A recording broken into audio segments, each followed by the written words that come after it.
তুমি আজকে আমার বাসা থেকে যে চলে যাবে আর কোনোদিন এই বাসায় আসবা না, আর কোনোদিন তুমি জুমনের সাথে যোগাযোগ রাখবা না, কথা বলবা না।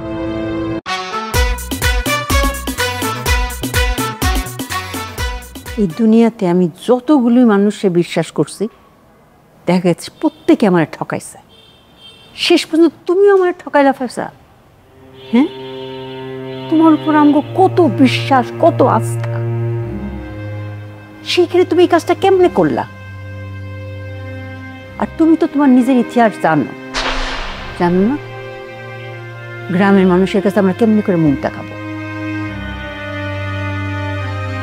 তোমার তো একটু বিবেচনা থাকা দরকার ছিল। এটা তুমি জিনিস ভাবলা কেমনে, চিন্তা করলা কেমনে, আর আম করে এত বড় একটা বিপদের মধ্যে ফেললা? এত নাটক করা কি দরকার ছিল? আগে বললেই তো পারতো। তোমার মামার কথা একবার চিন্তা করো, তাহলে তোমরা কেমন করে ঘুরাইলা। আমরা তো তোমার কাছ থেকে এমন আশা করি নাই ফয়সাল, তুমি আমার সাথে এমন বিশ্বাসঘাতকতা করবা এটা তো মনে করি নাই। তুমি আমার ছেলের মতো, আমার মেয়ে তোমার তোমার ভাই ডাকে, আমরা হচ্ছে তোমার আপন ভাইয়ের মতো। তুমি তুমি আর ওদের গার্জিয়ান, তুমি কেমনি এই কাজটা করলা? এটা তোমার মাথায় আসতেছে না। আমার কাছে প্রশ্ন হইতেছে যে এই বিষয়টা নিয়ে আজকে কেন তোমার সাথে আমার কথা বলতে হইতেছে। তুমি তোমার রিয়েলিটি সম্পর্কে জানো না ফয়সাল? গ্রামে তোমাদের ইতিহাস জানে না এরকম একটা লোক আছে?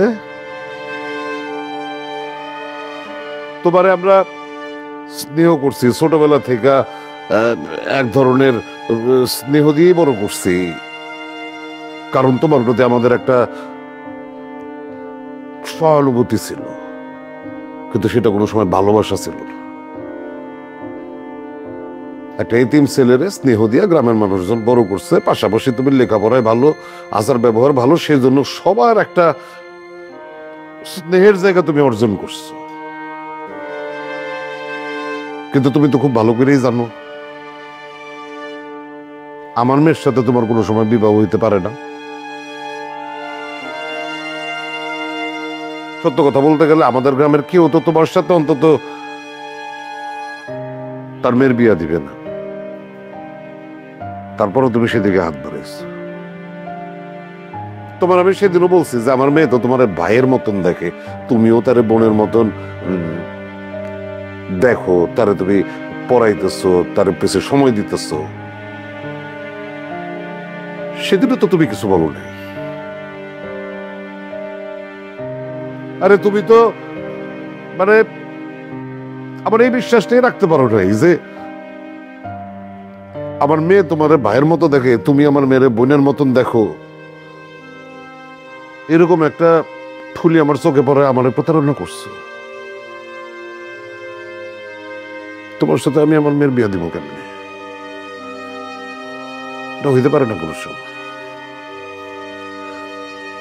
যেটা হয়েছে হয়েছে, সবাই আমরা সবকিছু ভুলে যাবো। তোমার খালি আমি দুই পা ধরে অনুরোধ করি, তুমি আজকে আমার বাসা থেকে যে চলে যাবে আর কোনোদিন এই বাসায় আসবা না, আর কোনোদিন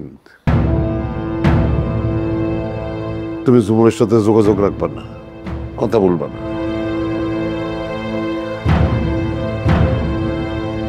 আমাদের মান সম্মানের কথা যদি চিন্তা করো তাহলে আশা করি আমাদের কথাটা রাখবা।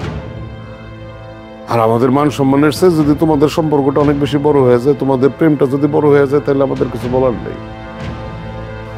আব্বা আব্বা ফয়সাল তো কোনো দোষ নাই, ওর আব্বার এই সমস্যাটা ছিল, কিন্তু এখানে তোমার কোনো দোষ নেই আব্বা। ওনার ভুলের জন্য আমরা কেন সাফার করবো আব্বা? আব্বা তুমি আমাদের সাথে এরকম করো না আব্বা।